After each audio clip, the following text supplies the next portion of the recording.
Price the lord. Welcome to word of life. கர்த்தர் இன்றைக்கு கொடுக்கிற ஒரு அருமையான வார்த்தை மத்தேயு 25வது அதிகாரம் 21வது வசனம். மத்தேயு 25:21.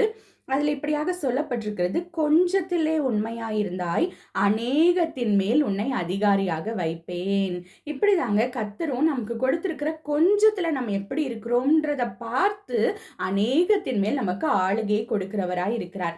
ஒரே ஒரு எக்ஸாம்பிள் இந்த நேரத்தில் பார்க்கலாம். 1 சாமுவேல் 17வது அதிகாரம் 34 36 வசனங்கள்ல தாவீதை குறித்து நாம் வாசிக்கிறோம்.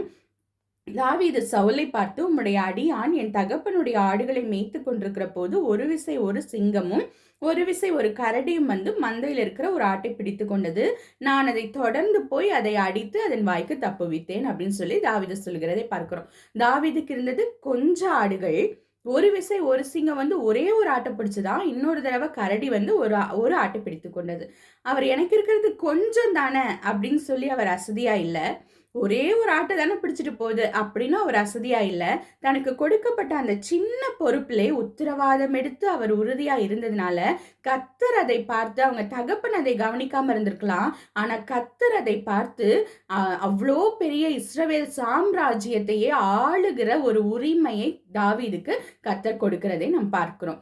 இப்படியாக கர்த்தர் நமக்கு கொடுக்கிற கொஞ்சத்துல நாம் உண்மையா இருக்கும் பொழுது கர்த்தர் அநேகத்தின் மேல் நம்மை அதிகாரியாக்கி நம்மை ஆசீர்வதிக்க சித்தமுள்ளவராயிருக்கிறார். கர்த்தர் தாமே ஒவ்வொருவரையும் ஆசீர்வதிப்பாராக. God bless you all. Thank you.